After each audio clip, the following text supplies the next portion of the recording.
Bienvenue sur Réveil Radical, la chaîne qui ne te caresse pas dans le sens du poil, qui ne protège pas ton confort et qui ne nourrit pas tes illusions. Ici, on détruit les faiblesses mentales, on pulvérise les excuses et on reconstruit des êtres humains capables de dominer leur vie. Si tu es venu chercher de la motivation douce, tu t'es trompé d'endroit. Réveil Radical est un choc, une rupture, un point de non-retour. Si tu écoutes jusqu'au bout, tu ne penseras plus jamais comme avant. Tu crois que ta colère est une réaction. Tu te trompes. Ta colère est une soumission. Dès la première seconde où quelqu'un te dérange, t'énerve, te provoque ou t'atteint, tu viens de lui remettre les clés de ton esprit. Il n'a rien pris. Tu lui as tout donné. Et tant que tu n'as pas compris ça, tu n'es pas libre. Tu es réactif. Tu es programmable. Tu es manipulable. Ce que je vais te dire maintenant ne va pas te flatter. Ça va t'arracher les illusions une par une.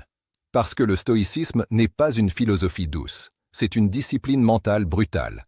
Une arme intérieure. Une manière de devenir intouchable dans un monde rempli de parasites émotionnels. Et si tu es ici, ce n'est pas pour apprendre à respirer profondément ou à compter jusqu'à 10 comme un enfant. C'est pour apprendre à ne plus jamais être dérangé par qui que ce soit. Jamais. Regarde-toi avec honnêteté. Combien de fois as-tu laissé une phrase, un regard, un message, une attitude ruiner ton état mental? Combien de fois as-tu rejoué une scène dans ta tête pendant des heures, parfois des jours, pendant que l'autre personne dormait tranquillement? Voilà la vérité que personne n'ose te dire. Ce n'est pas eux qui t'atteignent. C'est toi qui leur donnes le pouvoir. La colère n'est pas une force, c'est une fuite. Une incapacité à accepter que le monde ne te doit rien. Ni respect, ni compréhension, ni justice. Le monde n'est pas injuste, il est indifférent. Et tant que tu attends qu'il se comporte comme tu le voudrais, tu resteras esclave. Le stoïcisme commence là où ton ego se fait écraser. Il commence quand tu comprends que la seule chose que tu contrôles réellement, ce n'est ni les autres, ni leurs mots, ni leurs actes, mais ton jugement sur ce qui arrive. Pas l'événement, l'interprétation. Deux personnes vivent la même situation. L'une explose, l'autre reste calme. L'événement est identique. La réaction ne l'est pas. Donc la colère ne vient pas du monde. Elle vient de ton interprétation fragile. Et tant que tu n'attaques pas cette racine-là, tu continueras à t'énerver pour des broutilles en te racontant que c'est normal, que c'est humain, que c'est justifié. Ce sont des excuses. Rien de plus. Tu veux une vérité dure? Chaque fois que tu te mets en colère à cause de quelqu'un, tu annonces au monde que tu n'as pas la maîtrise de toi-même. Tu peux être intelligent, cultivé, fort physiquement, mais si un inconnu peut te faire sortir de ton axe avec quelques mots, alors tu es faible là où ça compte. Le stoïcien ne cherche pas à gagner les confrontations, il cherche à ne pas y être aspiré, parce qu'il a compris une chose fondamentale. Répondre à la provocation, c'est déjà perdre. Pas moralement, mentalement.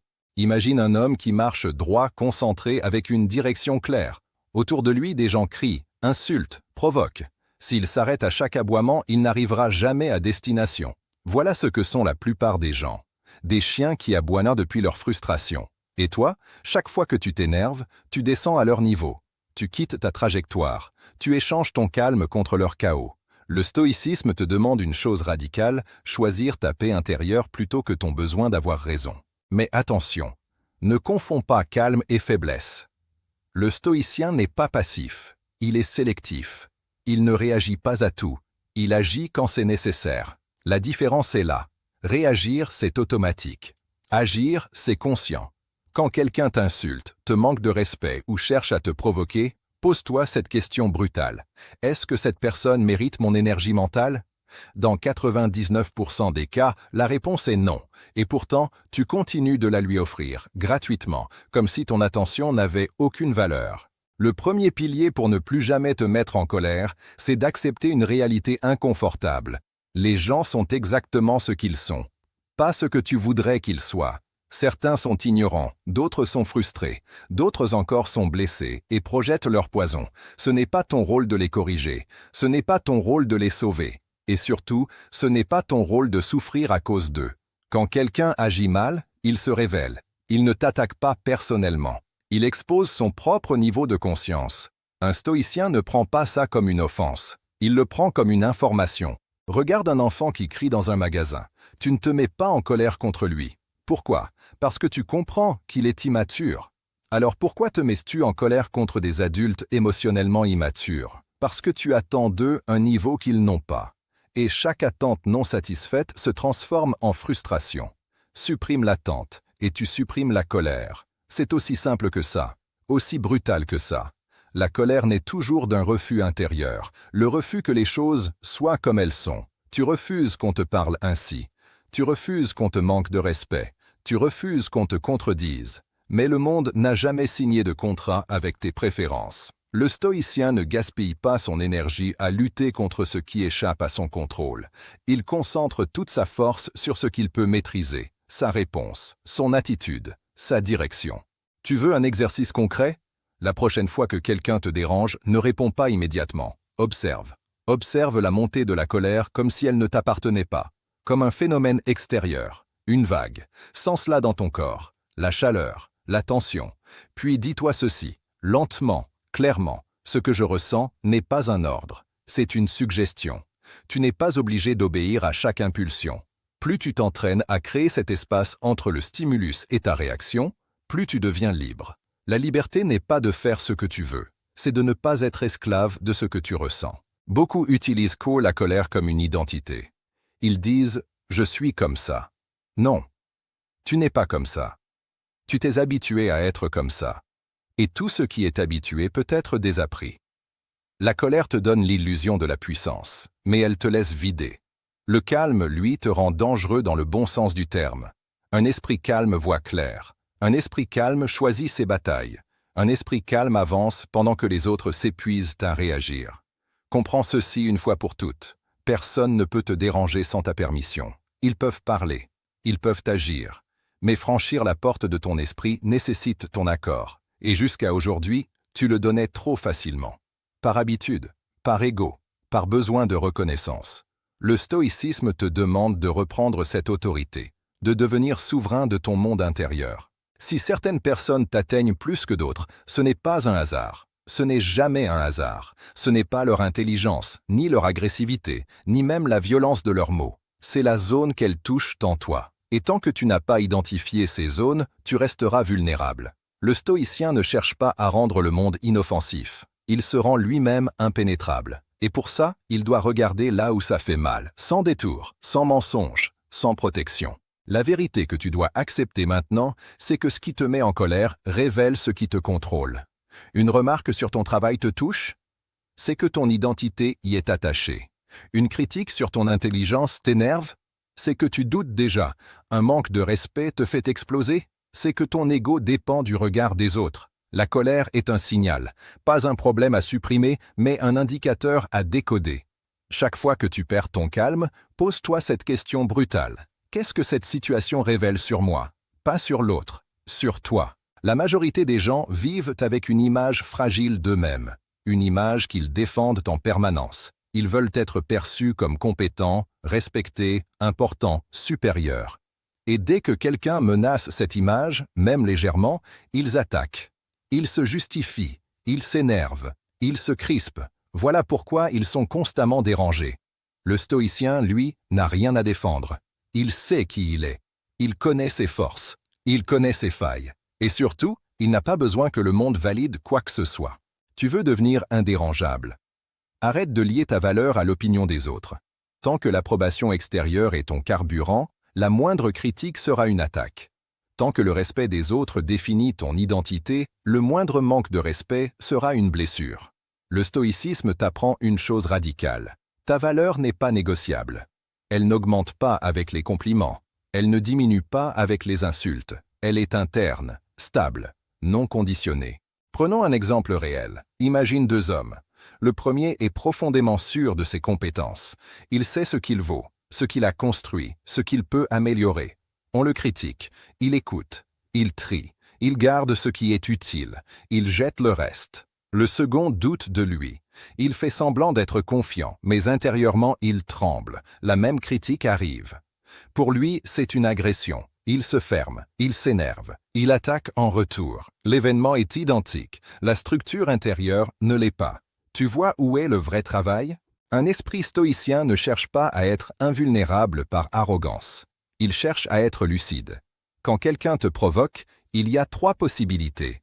Soit il a raison, soit il a tort. Soit ça n'a aucune importance. Dans les 3 cas, la colère est inutile. S'il a raison, remercie-le intérieurement. Il t'offre une opportunité de progresser. S'il a tort, pourquoi t'énerver contre une erreur? Et si ça n'a aucune importance, pourquoi gaspiller ton énergie? La colère n'est jamais la réponse optimale. Jamais. Mais attention, ton mental va résister à cette idée. Il va te dire que si tu ne réagis pas, tu te laisses marcher dessus. C'est faux. Ne pas réagir émotionnellement ne veut pas dire ne pas poser de limites. Le stoïcien pose des limites claires, fermes, sans trembler, sans exploser. Il parle peu. Il agit avec précision. Là où les autres crient, il tranche. Là où les autres s'énervent, il décide. Le calme n'est pas une absence de force. C'est sa forme la plus maîtrisée. Il y a une autre vérité que tu dois avaler, même si elle pique. Beaucoup de gens utilisent la colère comme une excuse pour ne pas évoluer. Ils disent que ce sont les autres le problème. Le collègue, le conjoint, le monde, le système. Mais tant que tu pointes l'extérieur, tu restes bloqué. Le stoïcisme te force à reprendre la responsabilité totale de ton état intérieur. Pas la faute. La responsabilité, ce n'est pas pareil. La faute accuse. La responsabilité libère. Tu veux un autre outil concret? Apprends à différer. Pas à supprimer, à différer. Quand quelqu'un te provoque, dis-toi que tu décideras de ta réponse plus tard. Pas maintenant. Pas sous l'émotion. Le simple fait de reporter la réaction casse le mécanisme automatique. Tu reprends le contrôle du timing. Et celui qui contrôle le timing contrôle la situation. Souvent, après quelques minutes, tu réalises que ça ne mérite même pas une réponse. Et quand une réponse est nécessaire, elle est nette, froide, efficace. Observe aussi ceci. Les gens qui cherchent à te déranger cherchent rarement la vérité. Ils cherchent une réaction. Ils veulent te faire sortir de toi-même pour se sentir exister. Quand tu ne leur offres pas cette réaction, quelque chose de fascinant se produit. Ils se fatiguent, ils se révèlent, ils perdent leur pouvoir. Tu n'as rien à prouver, rien à défendre, rien à expliquer à quelqu'un qui ne cherche pas à comprendre. Le stoïcien comprend que la plupart des conflits ne sont pas des problèmes à résoudre, mais des pièges à éviter. Tout ne mérite pas ton attention, tout ne mérite pas ta réponse, tout ne mérite pas ton émotion. Ton énergie mentale est une ressource limitée. Chaque fois que tu la dépenses dans une colère inutile, tu la retires à ce qui compte vraiment. Ta progression, ta vision, ta construction. Il y a aussi une dimension plus profonde, que peu osent regarder. La colère te donne une identité claire, celle de la victime ou du justicier. Elle te permet de te sentir moralement supérieur, même quand tu perds le contrôle. Le stoïcisme te prive de cette illusion confortable. Il te demande d'abandonner le plaisir caché de la colère. Parce que oui, il y a un plaisir, celui de se sentir légitime dans son explosion. Tant que tu ne vois pas ça, tu continueras. Regarde les personnes réellement puissantes mentalement. Elles sont rarement bruyantes, rarement réactives. Elles écoutent, elles observent, elles parlent quand c'est nécessaire. Leur calme n'est pas une posture, c'est le résultat d'un entraînement intérieur constant. Elles savent que se laisser déranger, c'est se disperser. Et la dispersion est l'ennemi de toute transformation. Tu n'es pas obligé de convaincre tout le monde. Tu n'es pas obligé de corriger tout le monde. Tu n'es pas obligé de répondre à tout. Chaque non-réaction consciente renforce ton autorité intérieure. Chaque fois que tu restes calme, là où l'ancien toi aurait explosé, tu reprogrammes ton identité. Tu deviens quelqu'un d'autre, quelqu'un de plus solide, de plus centré, de plus dangereux pour le chaos ambiant. Arrive un moment où comprendre ne suffit plus. Où accumuler des idées, des principes, des phrases fortes ne change plus rien si ton comportement reste le même. Le stoïcisme n'est pas une théorie à admirer. C'est une ligne de conduite à incarner. Et la dernière étape, la plus inconfortable, c'est celle où tu dois décider quel genre d'homme ou de femme tu incarnes quand personne ne te regarde, quand la pression monte, quand l'émotion frappe. C'est là que tout se joue. Pas dans les livres, pas dans les vidéos, dans l'instant précis où tu pourrais exploser et où tu choisis autre chose. Si tu veux ne plus jamais être dérangé par quelqu'un, tu dois changer ton identité de base. Tant que tu te vois comme quelqu'un qui essaie de rester calme, tu es déjà en position de faiblesse. Essayer, c'est douter. Essayer, c'est négocier avec l'émotion. Le stoïcien ne négocie pas, il a tranché. Il s'est donné une règle intérieure non négociable. Rien ni personne n'a le droit de gouverner mon état intérieur. Pas parce que le monde est gentil, mais parce que moi, je suis discipliné. Comprends ceci profondément. Les gens ne te dérangent pas pour ce qu'ils font. Ils te dérangent pour ce que tu crois que ça signifie. Tu crois que ça signifie un manque de respect. Tu crois que ça signifie une remise en cause de ta valeur. Tu crois que ça signifie une injustice. Mais ces significations ne sont pas des faits. Ce sont des interprétations. Et une interprétation peut être remplacée. Tant que tu ne reprends pas la responsabilité totale de ce sens que tu donnes aux choses, tu resteras vulnérable. Le stoïcisme te demande de devenir sobre émotionnellement. Pas anesthésié, sobre. De la même manière qu'un esprit lucide ne se laisse pas enivrer par chaque compliment, il ne se laisse pas empoisonner par chaque provocation.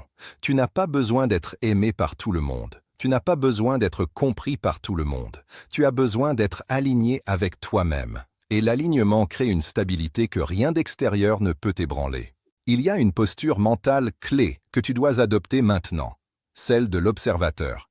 Tu n'es pas tes pensées, tu n'es pas tes émotions, tu es celui qui les observe. Quand quelqu'un t'attaque verbalement, quand une situation te frustre, fais un pas mental en arrière. Observe la scène comme si elle ne t'impliquait pas. Observe l'autre. Son ton, sa posture, son agitation.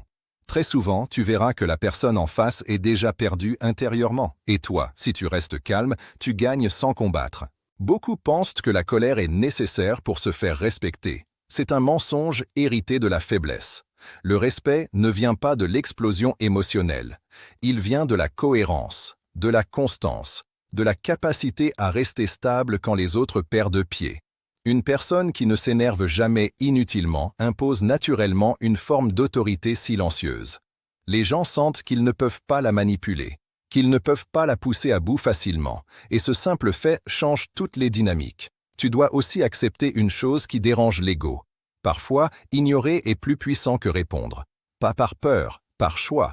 Ignorer, ce n'est pas fuir. C'est refuser de jouer à un jeu stupide. C'est dire, sans mots, tu n'as pas accès à moi. Tu n'as pas d'impact, tu n'as pas de prise. Et dans un monde où tout le monde cherche de l'attention, celui qui la retire consciemment devient souverain. Mais attention, ce chemin demande de la répétition. Tu ne vas pas devenir stoïcien en un jour. Tu vas échouer. Tu vas parfois t'énerver. Et c'est là que beaucoup abandonnent parce qu'ils confondent perfection et progression. Le stoïcien ne se juge pas quand il chute. Il analyse. Il ajuste. Il renforce sa discipline. Chaque échec est une donnée, pas une condamnation. Ce qui compte, ce n'est pas de ne plus jamais ressentir de colère. C'est de ne plus être contrôlé par elle. Il y a une pratique mentale puissante que tu peux intégrer dès aujourd'hui, la prévisualisation négative. Chaque matin, prends quelques instants pour imaginer que quelqu'un va te contredire, te manquer de respect, te provoquer, pas pour te stresser, pour t'entraîner. Tu te dis intérieurement, quand cela arrivera, je resterai calme. Je choisirai ma réponse. Je ne serai pas surpris. Quand l'événement arrive réellement, il n'a plus le même impact. Tu étais prêt, et ce qui est attendu ne choque plus. Comprends aussi que certaines personnes ne changeront jamais. Elles resteront agressives, toxiques, immatures. Le stoïcien ne gaspille pas sa vie à attendre qu'elles évoluent. Il ajuste sa distance. Il réduit l'exposition. Il choisit son environnement. La maîtrise de soi passe aussi par la maîtrise de ce à quoi tu t'exposes. Tu n'es pas obligé de rester dans des contextes qui nourrissent constamment ta colère. Ce n'est pas une faiblesse de t'éloigner, c'est de l'intelligence stratégique. À un niveau plus profond encore, ne jamais être dérangé, c'est accepter pleinement l'impermanence. Les paroles passent, les situations passent, les conflits passent, tout passe. Ce qui reste, c'est la trace que tu laisses en toi. Est-ce que tu veux accumuler des cicatrices émotionnelles inutiles ou une solidité intérieure que rien n'ébranle? Chaque instant est un choix entre ces deux trajectoires. Le stoïcien ne cherche pas la paix parce qu'il fuit le conflit. Il cherche la paix parce qu'il a une mission, une direction, quelque chose de plus grand que son ego. Quand tu sais où tu vas, les distractions perdent leur pouvoir. Les provocations deviennent des bruits de fond. Les attaques personnelles deviennent insignifiantes. Tu avances pendant que les autres stagnent dans leurs réactions. Et maintenant, écoute bien cette dernière vérité, parce qu'elle est centrale. Le monde testera toujours ta maîtrise. Toujours. Il y aura toujours quelqu'un pour appuyer là où ça fait mal. Pas pour t'apprendre la patience, pour révéler ton niveau. Chaque provocation est un examen. Chaque situation est une opportunité de prouver, à toi-même, que tu n'es plus l'ancienne version, que tu as évolué, que tu es devenu quelqu'un que l'on ne peut plus déranger. Ne jamais se mettre en colère, ce n'est pas devenir froid, c'est devenir libre, libre de choisir, libre de rester centré, libre d'agir avec précision plutôt qu'avec impulsivité. Et cette liberté-là, peu de gens l'atteignent parce qu'elle demande une discipline quotidienne, silencieuse, exigeante. Mais ceux qui l'ont ne l'échangeraient pour rien au monde. Alors décide maintenant, pas demain, pas après la prochaine explosion, maintenant. Décide que ton calme n'est plus négociable, que ton esprit est ton territoire, que personne n'y entre sans ta permission. Ce n'est pas une promesse que tu fais aux autres, c'est un serment que tu fais à toi-même. Et à partir de cet instant, chaque fois que tu restes calme là où tu aurais explosé, tu gagnes. Pas contre eux, contre l'ancienne version de toi. Et c'est la seule victoire qui compte.